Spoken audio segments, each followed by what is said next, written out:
राहुल के बयान पर शिवसेना नाराज, टूटेगा एमवीए। संजय राउत का कांग्रेस पर निशाना, अपने महापुरुषों का अपमान नहीं सहेगा महाराष्ट्र। कांग्रेस नेता बोले, राउत हमें ना बताएं हमारे नेता क्या बोले। कांग्रेस और शिवसेना के उद्धव गुट में दिख रहा है टकराव। राहुल गांधी की भारत जोड़ो यात्रा सही तरीके से जा रही थी।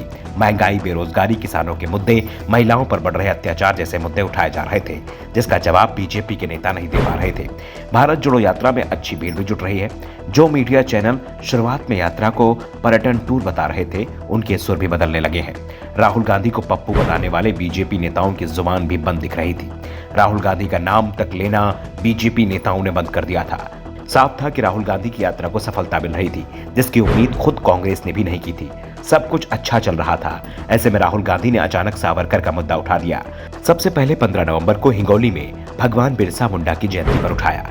बिरसा मुंडा को क्रांतिकारी तो सावरकर को अंग्रेजों का दोस्त बताया। और फिर 17 नवंबर को तो उन्होंने सावरकर का एक पत्र दिखाते हुए उन्हें अंग्रेजों का नौकर तक बता दिया। दावा किया गया, ये वो नहीं कह रहे हैं, बल्कि सावरकर ने अंग्रेजों को जो पत्र लिखा है, ये उस पत्र में लिखा है, कोई भी इसे पढ़ सकता है। देवेंद्र फडणवीस हो या फिर मोहन भागवत, इसे पढ़े और फिर अपने विचार बताएं।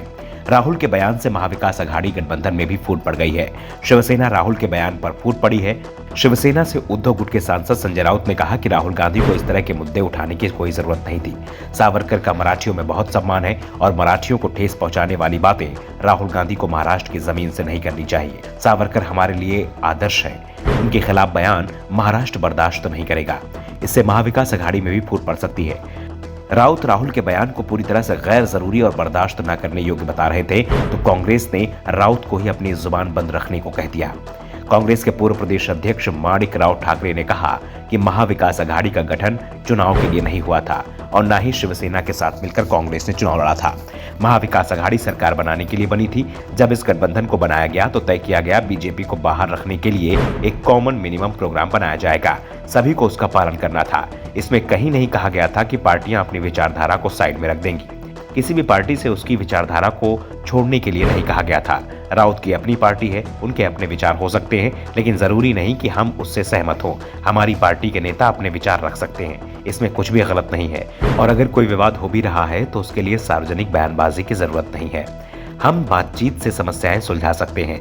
दरअसल सावरकर को लेकर राहुल गांधी ने जो बयान दिया, उसके बाद बीजेपी और शिवसेना के शिंदे गुट के निशाने पर उद्धव ठाकरे आ गए हैं। उद्धव से सवाल किए जा रहे हैं कि जब राहुल गांधी शिवसेना की विचारधारा पर ही सवाल उठा रहे हैं, उस पर हमले कर रहे हैं, तो उद्धव वहां क्या कर रहे हैं? क्या उद्धव ने कांग्रेस के आगे अपने घुटने टेक दिए हैं? हिंदुत्व की विचारधारा पर जो दावा उद्धव गुट करता था, क्या उसके विचार बदल गए हैं?